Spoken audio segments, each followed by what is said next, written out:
اب آپ نے مجھے اتنا بتا ہی دیا ہے کہ میں آپ کی زندگی میں کسی مقصد کے ساتھ آئی ہوں، تو یہ بھی بتا دیں کہ مجھ سے کیا چاہیے آپ کو؟ امائے کو آریان کی یہ بات زیادہ بری لگی تھی۔ وہ اس کے سینے سے چپکی کھڑی سر اٹھائے آریان کی آنکھوں میں دیکھتے ہوئے پوچھتی ہے، کیوں؟ اس کے بعد تم نے بھاگ کر جانے کی کوشش کرنی ہے؟ جلدی ہی بتا دوں گا میں تمہیں، ابھی ضد نہیں کرو ریڈ روز۔ امایا کی ناک پر آریان اپنے لب رکھتے ہوئے کہتا ہے، نہیں، میں تو کہیں نہیں جا رہی، میں تو یہیں ہوں آپ کے پاس، آپ کے ساتھ ہمیشہ یہیں رہوں گی۔ دونوں کندھے اچکاتے وہ ہلکا سا مسکراتے ہوئے گہری سانس لے کر بولتی ہے، خیر ہو گئی ہے؟ اتنی آسانی سے یہ بات کر رہی ہو، لگا نہیں تھا مجھے کہ کبھی تمہارے منہ سے مجھے یہ سننے کو ملے گا۔ امپریس ہو گئی ہو لگتا ہے مجھ سے۔ آریان امائی کی آنکھوں میں دیکھتے ہوئے اور کہتے ہی اس کے لبوں کو فوکس میں لیتا ہے، غلط فہمی سے نکل آئے شاہ جی، میں آپ سے امپریس نہیں ہوں، پر آپ کے پیسے کافی ہیں مجھے آپ سے امپریس کرنے کے لیے۔ امائی کی بات پر آریان سر جھکائے ہنس پڑتا ہے، اسے اس سے توقع اس قسم کی بات کی تو بالکل بھی نہیں تھی۔ تو مطلب تمہیں بھی پیسے پسند ہیں؟ چلو ہم دونوں میں کچھ تو کامن ہے، تمہیں بھی پیسے پسند ہیں، مجھے بھی پیسے پسند ہیں، اب ہم دونوں کو جو پسند ہے وہ کرنے کے لیے ہمیں ایک دوسرے کی مدد تو کرنی چاہیے نا، اب تو اس میں کچھ غلط بھی نہیں ہے، آریان ہنستے ہوئے کہتا ہے، اور کہتے ہی امایا کی کمر سے ہاتھ ہٹاتے اس کے چہرے کو اپنے ہاتھوں میں پیالے نما انداز میں پکڑتا ہے۔ کیا مطلب ہے آپ کا؟ آریان کی بات کو سنتے ہوئے امایا نہ سمجھی سے نفی میں سر ہلاتے ہوئے پوچھتی ہے، مطلب یہ میری جان، بڑا ہاتھ مارنے لگا ہوں، جس میں تمہاری ضرورت ہے مجھے، جس کاموں میں تم ایکسپرٹ ہو، تمہیں بس وہی کرنا ہے، باقی سب میں سنبھال لوں گا۔ آریان کہتے ہی امایا کی گال پر کس کر دیتا ہے، مطلب ہاتھ کی صفائی؟ نہیں نہیں، مطلب چوری؟ آپ چوری کرنے کی بات کر رہے ہیں؟ اپنا چہرہ جلدی سے پیچھے کی طرف کرتے حیرانگی سے امایا بولتی ہے، سمجھدار ہو، جلدی سمجھ گئی۔ آریان مسکراتے ہوئے امایا کا ہاتھ پکڑے اسے اپنے ساتھ اسٹڈی روم کی طرف لیے بڑھتا ہے، شاہ آپ تو پولیٹیشین ہیں نا، آپ تو خود اتنے امیر ہیں، آپ کو چوری کرنے کی کیا ضرورت ہے؟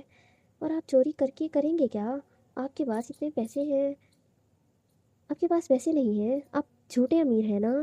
آریان کی پشت کو دیکھتے ہوئے امایا پوچھتی ہے، نہیں میری جان، نہ تو میں جھوٹا امیر ہوں اور نہ ہی میں چوری کر رہا ہوں، میں بس بڑا ہاتھ مارنے کے چکروں میں ہوں۔ اچھا، میری زبان میں تو ہاتھ مارنے کو چوری کرنا ہی کہا جاتا ہے، اب آپ بتائیں کہ آپ کی زبان میں ہاتھ مارنے کا مطلب کیا ہے؟ آریان کے پیچھے پیچھے چلتے ہوئے اس کی پشت کو دیکھتے ہوئے امایا پوچھے جاتی ہے، میری زبان میں بھی اس کا مطلب بالکل یہی ہے جو تمہاری زبان میں ہے، لیکن میرا ہاتھ مارنا چوری کرنا نہیں ہے، کیونکہ اپنی چیزوں کی چوری تو نہیں ہوتی ہے نا، میں بس وہ واپس لینے جا رہا ہوں جو میرا ہے، کیونکہ اب تو تمہیں پتہ ہوگا پیسہ آریان شاہ کا پہلا عشق ہے، پیسے کے لیے میں کچھ بھی کر سکتا ہوں، کسی بھی حد سے گزر سکتا ہوں، اب چاہے وہ لڑکی کو اٹھوا کر اس سے زبردستی شادی کرنا ہو یا ایک بڑی سی بلڈنگ میں داخل ہو کر اسے خالی کرنا، آریان شاہ سب کچھ کرے گا وہ پیسہ حاصل کرنے کے لیے۔ امائی کو اسٹڈی روم میں لاتے اسٹڈی روم کے لائٹس بند کرتا ٹیبل پر پڑا ایک چھوٹا سا ریموٹ اٹھائے ریموٹ لے کر امائی کے پاس آ کھڑا ہوتا ہے اور بٹن پریس کرتا ہے کہ ٹیبل پر ایک 3D پروجیکٹ نظر آتا ہے۔ آریان پروجیکٹ آن کرتا گردن موڑے امائی کے چہرے کے تاثرات کو بغور دیکھتا ہے، یہ کیا ہے؟ پروجیکٹ کے آن ہوتے ہی امایا بے حد حیرانگی سے دیکھتے ہوئے بولتی ہے، ایک پروجیکٹ ہے ایڈنبرگ کا، وہاں کی پوری آبادی کا ایک بڑا سا پروجیکٹ جس میں سب سے اونچے ٹاور، جس پر بڑے بڑے الفاظ میں اے کے انٹرپرائز لمبی لائن میں لکھا ہوا تھا، یہ وہ جگہ ہے جہاں ہماری زندگی کا نیا سفر پاکستان سے شروع ہوگا اور ایڈنبرگ کا سفر شروع ہوگا، امایا اور آریان کا سفر شروع ہوگا، جو میری مرضی ہے وہ میری بیٹی کی بھی مرضی ہے، اس سے کچھ پوچھنے کی ضرورت نہیں ہے۔ یحییٰ شاہ تلخ اور سخت لہجے میں کہتا ہے کہ سائے خان اسی پر اپنی کرسی سے اٹھ کھڑے ہوتے ہیں اور اپنے دونوں ہاتھ اپنی کمر پر باندھ کر وہ ایک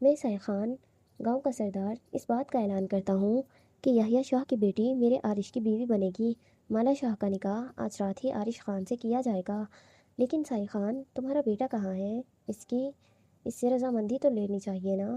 عباس کہتا ہے کہ یحییٰ پوچھتے ہوئے اپنی کرسی سے اٹھ کھڑا ہوتا ہے، جو میری مرضی ہے وہ میرے بیٹے کی مرضی ہے، اس سے کچھ پوچھنے کی ضرورت نہیں ہے۔ عباس یحییٰ شاہ کی آنکھوں میں دیکھتے ہوئے اپنے الفاظ دہراتا ہے اور کہتے ہی واپس پنچایت سے باہر نکل جاتا ہے۔ پنچایت کے دروازے میں جان اور اس کے پیچھے کھڑی مالا پر ایک سرسری سی نظر ڈالتے ہوئے عباس جان کی طرف بڑھتا ہے اس کے سامنے کھڑے ہوتے ہی اس کے کندھے پر ہاتھ رکھے اپنے ہاتھ پر گرفت بڑھاتے ہوئے اس کے چہرے کو بغور غصے والے انداز میں دیکھتا ہے۔ اس وقت بہت سے سوالوں کے جواب سننے ہیں مجھے، یہاں دو گے یا گھر جانے کا انتظار کروں میں؟ زیان کے کندھے پر گرفت ہلکی کرتے اس کی جھکی آنکھوں کی طرف دیکھتے ہوئے پوچھتا ہے۔ گھر جا کر بابا؟ نظریں اٹھاتے سائے خان کی آنکھوں میں دیکھتے ہوئے دھیمی سی آواز میں زیان کہتا ہے۔ اور عباس؟ اس کے کندھے سے ہاتھ ہٹاتا اسے اپنے ساتھ ہی اپنی گاڑی کی طرف لیے بڑھتا ہے۔ زیان اور عباس پنچایت سے باہر نکلے حویلی جانے کے لیے۔ حویلی جانے کے بجائے عباس عارش کے پاس ہسپتال جانے کے لیے بڑھتا ہے۔ جیسے جیسے گاڑی ہسپتال کے راستے کی طرف بڑھتی جاتی ہے زیان کے دل کی دھڑکنیں تیزی سے بڑھتی جاتی ہیں۔ بابا، میں لے آتا ہوں نا بھائی کو، آپ کیوں فکر کر رہے ہیں؟ میں چلا جاتا ہوں۔ زیان ڈرے ہوئے انداز میں اپنے ہاتھوں کو آپس میں مسلتے ہوئے بولتا ہے۔ نہیں، میں خود جاؤں گا، کل سے میں گیا ہی نہیں ہوں۔ بولے گا کہ اس کا خان بابا بے حس ہو گیا ہے، جسے اپنی ہی اولاد کا درد نظر نہیں آ رہا۔ سعید خان مختصر سا جواب دیتا ہے اور زیان گاڑی کی کھڑکی کھولتے ہوئے گاڑی کی بیک سے کمر لگا لیتا ہے۔ بھائی تو حویلی میں ہے، بھائی تو ہے ہی نہیں ہسپتال میں۔ آج ہی پتہ چل جائے گا سب کو کہ خان بابا کو لالا کے بارے میں۔ یا اللہ، عارش بھائی پر رحم کرنا، خان بابا کا غصہ ہم سب کو پتہ ہے۔ اگر پتہ چل گیا نا کہ ہم اصل میں کیا کر رہے ہیں، ہم مر جائیں گے اور ہمیں مارنے والے بھی خان بابا ہی ہوں گے۔ خان بابا ہی ہمارے لیے موت کا فرشتہ بن جائیں گے۔ زیان کھڑکی سے باہر آسمان کی جانب دیکھتے ہوئے دل ہی دل میں ڈرے ہوئے لہجے میں بولتا جاتا ہے اور عباس کے ہسپتال نہ جانے کی خواہش کرتا ہے۔ ہمارا سفر؟ آریان کے الفاظ دہراتے ہوئے آریان کے چہرے کو دیکھتے امایا پوچھ بیٹھتی ہے۔ ہاں، ہمارا سفر؟ تو بتاؤ، اس سفر میں ساتھ دو گی میرا؟ مکمل رخ امایا کی طرف موڑتے ہوئے آریان پوچھتا ہے۔ مجھے کیا ملے گا بدلے میں؟ امایا بھی مکمل رخ آریان کی طرف موڑے دونوں آمنے سامنے کھڑے ایک دوسرے کی آنکھوں میں دیکھتے ہوئے آپس میں ایک دوسرے سے پوچھتے ہیں۔ 50%۔ ایڈنبرگ سے جو پیسہ ملے گا اس کا 50% پیسہ تمہارا۔ ویسے تو جو میرا ہے وہ بھی تمہارا ہی ہے، میں تمہارا تو سب کچھ تمہارا، لیکن اس میں محنت کر کے اس کو حاصل کرنے میں اپنی پوری کوشش کرنے پر تمہیں 50% دوں گا، اور اس کے ساتھ ساتھ تو میں تمہاری زندگی کا فیصلہ کرنے کا حق بھی تمہیں ہی دے دوں گا۔ اس مشن کے ختم ہونے کے بعد اگر تم مجھے چھوڑ کر جانا چاہتی ہو تو چلی جانا، لیکن اس مشن تک تم کہیں نہیں جا سکتی جب تک مجھے ایڈنبرگ سے وہ پیسہ نہیں مل جاتا، تب تک تم میرے ساتھ ہی رہو گی، منظور ہے؟ آریان کہتے ہی امایا کی طرف ہاتھ بڑھاتا ہے، جسے وہ دو پل خاموش رہ کر امایا آریان کی بات کو سمجھنے کی کوشش کرتی ہے، لیکن وہ زیادہ وقت نہیں لگاتی۔ دو پل بعد وہ اپنی پلکیں اٹھائے آریان کی آنکھوں میں دیکھتی ہے اور آنکھوں میں دیکھتے دیکھتے اس کے ہاتھ پر ہاتھ رکھ جاتی ہے۔ منظور ہے، لیکن 50% میرا ہوگا، آپ اس بات پر قائم رہیں گے؟ پیچھے پلٹیں گے تو نہیں نا؟ میں آپ کی زندگی کے بچے کچھ دن بھی پوری کر دوں گی اگر آپ نے مجھے دھوکہ دیا تو۔ جو دل میں آئے وہ کرو، تمہیں سب چیز کی اجازت ہے ریڈ روز، لیکن سب سے پہلے جا کر تیار ہو جاؤ، ورنہ تمہارا خان بابا پوری بارات لے کر یہاں پہنچ جائے گا اور اپنی نئی بہو کے سسرال جانے کے بجائے میرا استقبال کرے گا۔ میرا دل نہیں کر رہا جانے کے لیے، ناراض ہوں میں بابا سے۔ ایک بار بھی نہیں آئے بابا، بابا تو دور، لالا بھی نہیں آئے مجھ سے ملنے کے لیے، مجھے نہیں جانا۔ آریان کے ہاتھ سے ہاتھ نکالنے کی ایک چھوٹی سی کوشش کرتے ہوئے امایا مایوسی سے کہتی ہے۔ کیونکہ میرا بچہ، ان کو نہیں پتا تھا نا، اور تمہارا بھائی بھی تو زخمی ہو گیا تھا، تمہیں لگتا ہے تمہارے بھائیوں نے تمہیں چھوڑ دیا تھا، اور تمہارے خان بابا نے بھی؟ تمہیں اغوا کرنے کی سزا مجھے مل چکی ہے۔ میری حالت دیکھ کر تم اس بات پر یقین آ جانا چاہیے تھا نا تمہیں کہ تمہارے خان بابا تمہارے لیے کتنا پوزیسو ہے۔ ویسے سچ بات ہے، چاہتا تو میں بھی نہیں ہوں کہ تم وہاں جاؤ، کیونکہ تم وہاں جاؤ گی تو یقیناً تمہارا ایڈنبرگ جانے کا ارادہ بدل جائے گا، پر میں تمہیں اس سے زیادہ مایوس بھی نہیں دیکھ سکتا۔ یہ ایڈنبرگ کا سفر ہمارے لیے کیسے ثابت ہو یہ تو وقت بتائے گا نا، لیکن اس طرح مایوسی سے شروع کرنا ٹھیک نہیں لگتا، اس لیے میری جان جا کر تیار ہو جاؤ، ہم حویلی چلتے ہیں۔ آریان امایا کے چہرے کو پیالے نما انداز میں اپنے دونوں ہاتھوں میں پکڑے پیار سے کہتے ہوئے اس کے ماتھے پر اپنے لب رکھ جاتا ہے، جسے محسوس کرتی امایا اسی پل اپنی آنکھیں بند کر لیتی ہے۔ میرا دل تو اب بھی نہیں کر رہا جانے کو، لیکن مجھے ابھی اپنے بابا سے بھی ملنا ہے تو میں چلی جاؤں گی۔ کیا آپ بھی ساتھ جائیں گے مجھ پر نظر رکھنے کے لیے؟ آریان کے ہاتھوں سے اپنے چہرے کو آزاد کرواتے امایا پیچھے کی جانب قدم اٹھائے پوچھتی ہے۔ مجھ پر یقین کب کرنے لگو گی؟ امایا کے سوال کو سنتے ہوئے آریان بھی سوال کرتا ہے۔ فی الحال تو کوئی ارادہ نہیں ہے، پر آپ نے میرے سوال کا جواب نہیں دیا۔ کیا آپ مجھ پر نظر رکھنے کے لیے میرے ساتھ جائیں گے؟ نہیں، میں تمہارے ساتھ رہنے کے لیے جاؤں گا۔ میں نے کبھی سسرال والی فیلنگ محسوس نہیں کی نا، میں بھی انجوائے کرنا چاہتا ہوں۔ آپ کی اس بات سے مجھے چھوٹ والی فیلنگ کیوں آ رہی ہے؟ اپنے دونوں ہاتھ سینے پر باندھے امایا تجسس والی نگاہوں سے آریان کو دیکھتے ہوئے پوچھتی ہے۔ جا کر تیار ہو جاؤ نوٹنکی، اس سے پہلے میرا ارادہ بدل جائے۔ آریان بولتا ہی ہے کہ امایا فوراً سے ہاں میں سر ہلاتے ہوئے دوڑتے ہوئے اسٹڈی روم سے باہر نکلے سیدھا اپنے کمرے کی طرف جاتی ہے۔ وہاں موجود اپنے نئے کپڑوں میں سے وہ ایک اچھی سی فراک نکالے تیار ہونے لگتی ہے، جبکہ آریان سنجیدہ ہو کر ایک نظر پورے اسٹڈی روم کی طرف دیکھتا ہے۔ اسٹڈی روم سے نظر ہٹاتے ہی اس کی نظر ٹیبل پر بڑے پروجیکٹ کے پاس سائڈ پر کونے میں روز کے آئی پیڈ پر جاتی ہے، جس کی لائٹ بار بار چل رہی تھی۔ بار بار میسیجز کی آواز آ رہی تھی جو آریان کو اپنی طرف متوجہ کرتی ہے۔ شیروز کے آئی پیڈ پر کئی ساری میلز آئی ہوئی تھیں جو انڈیا سے تھیں، جسے دیکھتے ہوئے آریان کے چہرے پر پریشانی چھانے لگتی ہے۔ آریان میلز کو کھولتا ہے اور اس سے پہلے اسٹڈی روم میں آریان کے لیے دوائیاں لائے شیروز داخل ہوتا ہے۔ ٹیبل پر پروجیکٹر آن دیکھ کر شیروز کے قدم پل کے لیے رکنے لگتے ہیں، پر پھر آریان کی نظریں آئی پیڈ سے ہٹتی ہیں۔ اپنی طرف شیروز کو دیکھ کر شیروز کو بڑھتا دیکھ دوائیاں سامنے ٹیبل پر رکھیں آریان کے سامنے ہاتھ باندھے کھڑا ہو جاتا ہے۔ یہ سب کیا ہے؟ آریان پروجیکٹر بند کرتا آئی پیڈ زور سے ٹیبل پر پھینکنے والے انداز میں پوچھتا ہے کہ شیروز آئی پیڈ کو جلدی سے ٹیبل سے اسکرین کی طرف ای میلز کو دیکھتا ہے۔ یہ سب انڈیا سے ہے سر، آپ کی کرسی کو آپ سے چھیننے کی دور کرنے کی کوششیں شروع ہو چکی ہیں۔ وہاں وقت سے پہلے ہم واپس نہ گئے تو یقیناً آپ اپنی کرسی گنوا بیٹھیں گے۔ ایک منتھ کی لیو اپلیکیشن دے کر تو آئے تھے، اب کیا مسئلہ ہو گیا ہے؟ یہ پیچھے سے کس چیز کے الیکشنز شروع کر رہے ہیں یہ لوگ؟ آریان غصے میں شیروز کو گھورتے ہوئے بولتا ہے۔ آپ کے غیر موجودگی کا فائدہ اٹھایا جا رہا ہے سر، سمپل سی بات ہے، پوری انڈیا میں آپ مشہور ہیں، سب سے زیادہ جلدی نام بنانے والے آپ ہی ہیں۔ آپ کا لوگوں کی نظروں میں ایک اچھا مقام ہے جو دوسرے پولیٹیشینز کو کھٹکتا ہے۔ وہ آپ کو آپ کی کرسی سے ہٹا کر وہ کرسی حاصل کرنا چاہتے ہیں جہاں وہ عزت ملتی ہے جو اب تک کسی کو نہیں ملی۔ وہ عزت اس کرسی سے نہیں ملی ہے، وہ عزت میں نے خود بنائی ہے۔ شیروز کی بات پر آریان اٹل لہجے میں جواب دیتا ہے۔ اس کا سر درد سے پھٹا جاتا ہے، دماغ کی ساری شریانیں ساری رگیں ظاہر ہونے لگی تھیں اس کے غصے کی وجہ سے۔ یہ تو آپ اور میں جانتے ہیں نا، ان سب کو تو یہی لگتا ہے کہ وہ سب کچھ اس کرسی کی وجہ سے ہے۔ جب تک آپ واپس انڈیا نہیں پہنچیں گے یہ لوگ اسی طرح سے الیکشن کریں گے، ترکیبیں لگائیں گے، کچھ بھی کریں گے آپ کو اس کرسی سے ہٹانے کے لیے۔ اس لیے جلد سے جلدی تر کا کام ختم کر کے آپ کو واپس انڈیا جانا ہوگا، ورنہ یہ سب ایک ایک کر کے کرسی کے ساتھ ساتھ آپ کی وہاں موجود ہر ایک چیز کو ختم کر دیں گے۔ کیا مصیبت ہے یہ؟ آریان اپنے ماتھے پر ہاتھ رکھے اپنے ماتھے کو مسلتے ہوئے کرسی پر بیٹھتے ہوئے بولتا ہے۔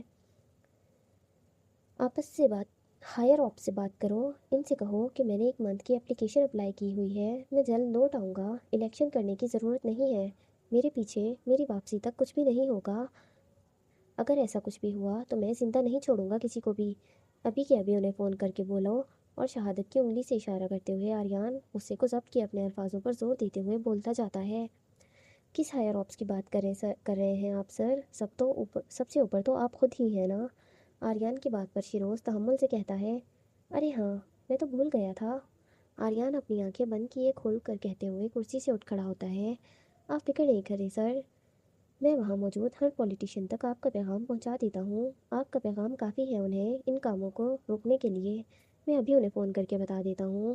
باقی یہ آپ کی دوائیاں آپ وقت پر لے لیں، جلدی ٹھیک ہو جائیں گے، ضرورت نہیں ہے مجھے ان کی، اٹھا کر باہر پھینک دو انہیں۔ شیروز بول رہا تھا کہ آریان اس کی بات کاٹے غصے میں بولتے ہوئے اسٹڈی روم سے باہر نکل جاتا ہے اور سیدھا دوسری منزل پر اپنے کمرے کی طرف بڑھتا ہے۔ سر خان کی بے عزتی کروانے کے بعد علیزے فل سکون موڈ میں تھی، چہرے سے ہنسی جانے کا نام ہی نہیں لے رہی تھی۔ اس وقت بھی وہ پرسکون سے اپنے کمرے پر بیٹھ کر کتابیں پھیلائے ہوئے صرف اور صرف کتاب کے پنے پلٹ رہی تھی۔ پڑھا اس نے ایک الفاظ تک نہیں تھا، اب تک بس ایک نظر اپنی اسائنمنٹ کی طرف دیکھ رہی تھی اور ایک نظر کتاب کی طرف۔ علیزے کہاں سے شروع کروں، بس یہ سوچے جا رہی تھی۔ شروع اس نے ایک الفاظ تک نہیں کیا تھا کہ اتنے میں کمرے کا دروازہ کھلتا ہے اور زرخان اندر آتا ہے، جسے دیکھ کر علیزے پھر سے مسکراتے ہوئے جلدی سے اپنا سر جھکائے اپنا منہ کتابوں کی طرف کر لیتی ہے، پر زرخان کو اس کے چہرے کی ہنسی دکھ گئی تھی۔ بہت دانت نہیں نکل رہے ہیں تمہارے؟ انہیں بند کر لو، اس سے پہلے میں توڑ دوں۔ علیزی کو ہنستا دیکھ زور سے دروازہ بند کرتے ہوئے کہتا ہے، پتہ نہیں کیوں پر آپ کی بے عزتی جو ہوئی ہے نا، مجھے دلی سکون ملا ہے سچی میں۔ سر اٹھائے کہتی ہے اور کہتے ہی اپنے ہونٹوں پر کتاب رکھے علیزے کہکا لگا کر ہنس پڑتی ہے۔ شرم نام کی چیز نہیں ہے نا تم میں؟ شوہر کی بے عزتی کروا کر کتنی خوش ہو رہی ہو تم؟ جب یہ وقت تم پر آئے گا نا، جب تمہاری بے عزتی ہوگی، میں بھی تم پر ایسے ہی دانت پھاڑ کر ہنسوں گا، دیکھ لینا میں نہیں بچاؤں گا تمہیں۔ سرخان کو غصہ چڑھا ہوا تھا، وہ چاہ کر بھی اپنا غصہ کم نہیں کر پا رہا تھا اس وقت، کیونکہ علیزے کے چہرے کی مسکراہٹ دیکھ کر اسے بار بار اپنی بے عزتی یاد آ رہی تھی۔ یہ ہونا تو ناممکن ہے اب، سر نفی میں ہلاتے ہوئے علیزے بولتی ہے، کیوں تم بے عزتی پروف ہو؟ ڈریسنگ ٹیبل کی طرف بڑھتے ہوئے ڈریسنگ پر اپنا فون رکھے اپنی قمیض کی بازو کو کوہنیوں تک فولڈ کرتے علیزے کو شیشے میں دیکھتے ہوئے پوچھتا ہے، کیوں میری تو بچپن سے ہوتی رہتی ہے، میں اب ڈھیٹ ہو گئی ہوں، پر آپ کی تو ابھی شروع ہوئی ہے نا؟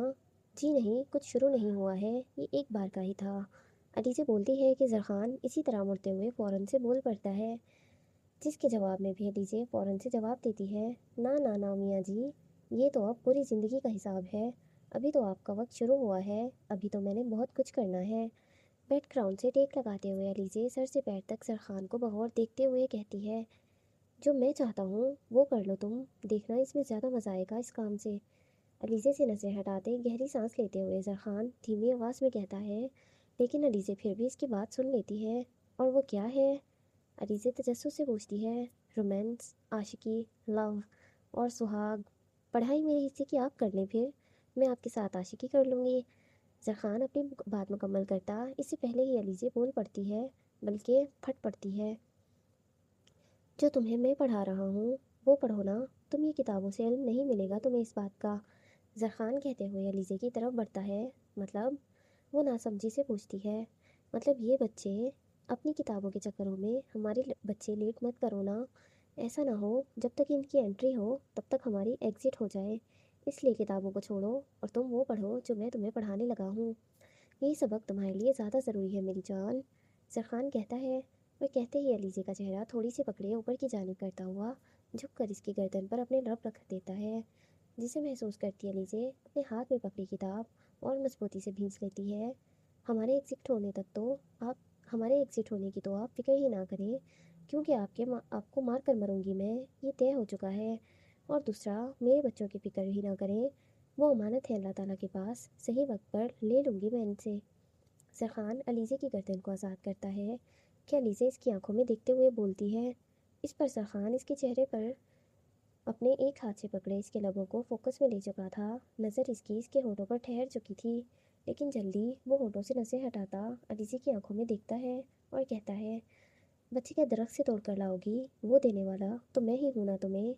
زرخان شرارتی سے انداز میں بولتا ہے، آپ کو نیند آ رہی ہے، آپ کل سے سوئی نہیں ہے نا، اس لیے آپ الٹی سیدھی باتیں کر رہے ہیں، سو جائیں جا کر اور مجھے بھی پڑھائی کرنے دیں، فی الحال بچے لانے کا موڈ نہیں ہے دنیا میں، پیپر دے کر پاس ہونے کا ہے، جہنم میں جانے کے کام کر رہی ہو تم اپنے شوہر کے دل کو توڑ کر۔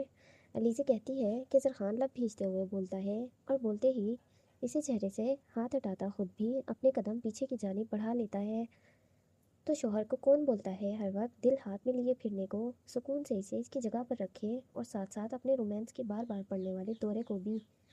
زرخان کے جانے کے بعد علیزے اپنی کتاب کے پنوں کو پلٹتے ہوئے بڑبڑانے والے انداز میں کہتی ہے، لیکن اس کی بڑبڑاہٹ کو بھی زرخان بآسانی سنتا ہے اور پلٹ کر منہ چڑھاتے ہوئے جواب دیتا ہے، جو غصہ وہ کم کرنے کے چکروں میں تھا وہ اب اور زیادہ بڑھ چکا تھا، ظالم عورت، شوہر کے رومانس کو دورے کا نام دے رہی ہو، اللہ پوچھے تمہیں گوریلا کی جڑواں بہن، اب بات نہ کرنا تم مجھ سے آئندہ کبھی بھی، میرے منہ لگنے کی بھی ضرورت نہیں ہے اب تمہیں۔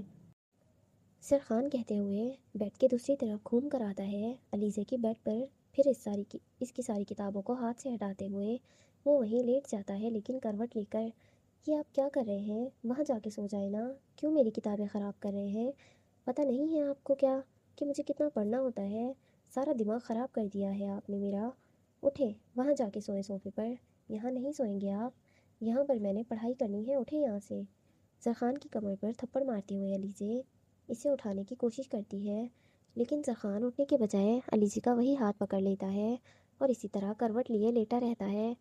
جن کیوں کر رہے ہیں یہ سب؟ مجھے پڑھنے دینا، مجھے پیپرز میں فیل نہیں ہونا۔ اٹھ جائیں، چھوڑے میرا ہاتھ، چھوڑے میرا ہاتھ، سنتا نہیں ہے کیا آپ کو؟ علیزے کہتے ہوئے ہاتھ کو کھینچ کر چھڑوانے کی کوشش کرتی ہے، پر زرخان کی گرفت مضبوط تھی۔ علیزے اس کے ہاتھ سے اپنا ہاتھ نہیں نکال پاتی۔ نہ میں کہیں جا رہا ہوں اور نہ ہی تم کہیں جا رہی ہو، میں بھی یہیں ہوں اور تم بھی یہیں رہو گی، اور ایسی رہتی نہیں تم پڑھائی کرنے والی۔ پڑھائی کبھی کی بھی ہے تم نے آج تک؟ جو تم نے پڑھائی کرنے کا دورہ پڑ رہا ہے، تمہاری کرتوتوں سے اچھی طرح سے واقف ہوں میں۔ پڑھائی کم کرنے جاتی ہو اور لڑکوں کو تاڑنے زیادہ جاتی ہو تم۔ بیٹھ جاؤ، تم نے کون سا یونیورسٹی جانا ہے دوبارہ؟ اٹھاؤ ساری کتابیں یہاں سے۔ کیا مطلب ہے آپ کو؟ میرا یونیورسٹی بجانا بند کروا رہے ہیں کیا آپ؟ علیزے زرخان کی پشت کو دیکھتے ہوئے پوچھتی ہے۔ جی یہی مطلب ہے میرا۔ تمہیں کیا لگتا ہے جہاں تمہارا وہ ہینڈسم پرسنالٹی ہے وہاں میں تمہیں دوبارہ بھیجوں گا؟ پڑھائی وڑھائی ختم تمہاری، اب گھر میں رہو گی تم ہیں؟ نہ کریں جن ایسا، نہ کریں۔ اور میں نے کیا کیا ہے آپ کے ساتھ؟ اور وہ ہے ہی ہینڈسم تو ان کو ہینڈسم ہی کہوں گی نا، اور وہ آپ جیسے تو نہیں ہے نا جن کو جن جن کہتی پھروں۔ علیزے ہنستے ہوئے کہتی ہے کہ زرخان فوراً سے پلٹ کر اس کی جانب دیکھنے لگتا ہے۔ جیسے زرخان کی نظریں اس کی طرف آتی ہیں، علیزے سنجیدہ ہو جاتی ہے، چہرے سے ساری مسکراہٹ غائب کر لیتی ہے۔ کہاں رہتا ہے وہ؟ زرخان پلٹ کر اٹھ کر بیٹھتے ہوئے پوچھتا ہے۔ کیوں، کیا کرنا ہے آپ نے ان کا؟ زرخان کی آنکھوں میں دیکھتے ہوئے علیزے چھوٹی چھوٹی سی آنکھیں کیے بولتی ہے۔ اٹھوانا ہے۔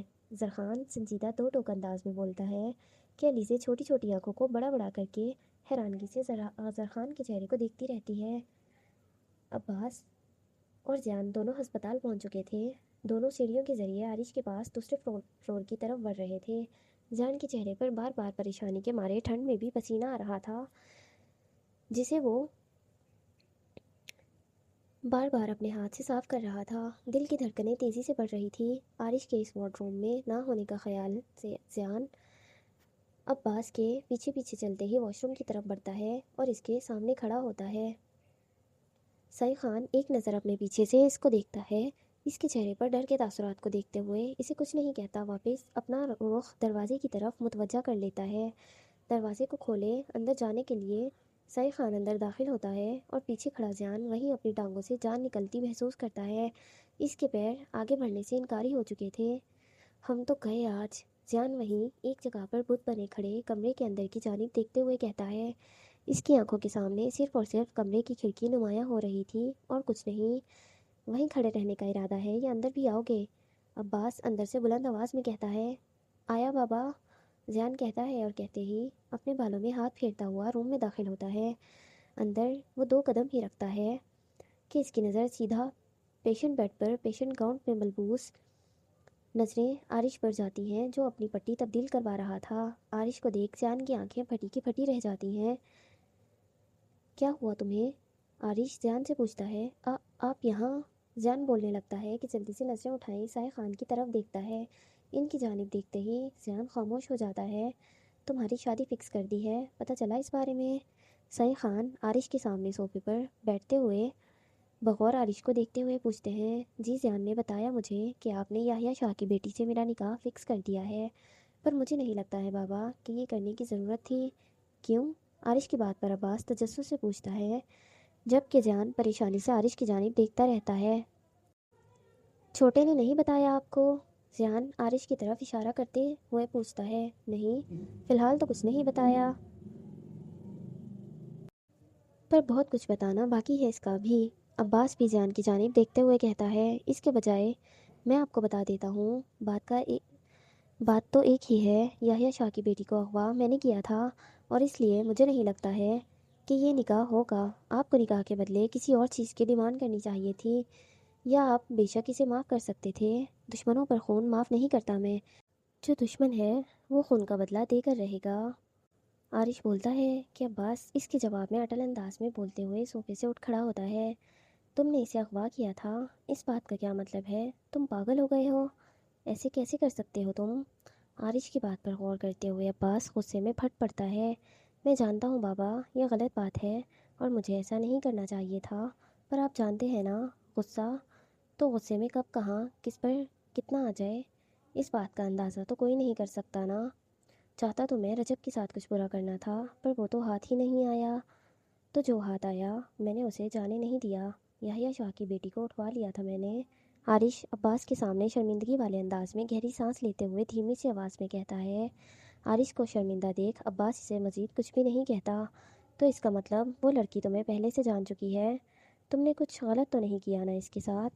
خان بابا، آپ ایسا سوچ بھی کیسے سکتے ہیں؟ میں ویسا نہیں ہوں، آپ جانتے ہیں مجھے۔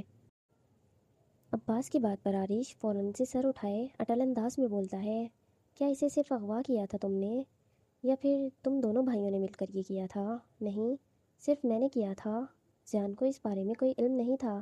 عباس کے سوال پر عارش جواب دیتا ہے، پر پنچایت میں تو اسے یہی لے کر آیا تھا، تو تم یہ کیسے کہہ رہے ہو کہ اسے پتہ ہی نہیں تھا اس بارے میں؟ عباس زیان کی طرف دیکھتے ہوئے سوال پوچھتا ہے کہ عارش اپنے سامنے موجود ڈاکٹر کو جانے کا اشارہ کرتے ہوئے بیڈ سے نیچے اترتا ہے اور عباس کی طرف قدم بڑھاتا ہے اور پھر اس کے سامنے آ کر کھڑا ہوتا ہے۔ وہ یہ سب صرف میرے لیے کر رہا تھا کہ کہیں جب آپ کو یہ پتہ چلے گا کہ میں نے ایسا کچھ کیا ہے تو آپ کو برا نہ لگ جائے۔ وہ صرف میرے لیے برا بن رہا تھا خان بابا، اس میں اس کی کوئی غلطی نہیں ہے۔